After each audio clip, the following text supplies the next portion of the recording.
তোমাকে না পেলে বাঁচবো না, এটাই তো বলেছিলে না আমাকে।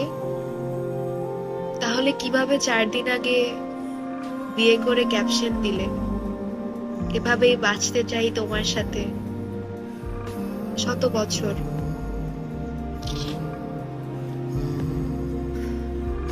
একদিন আসবো আমি তোমার বউর সাথে দেখা করতে, চোখ ভরে দেখে নিব কতটা ভাগ্যবান হলে সে তোমার মতো একজনকে পেয়েছে, যাকে আমি শত চাওয়ার পরও পাইনি।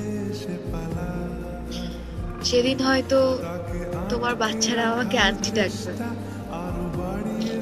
কিন্তু তারা কি জানবে একদিন তাদের মা হওয়ার কথা আমার ছিল।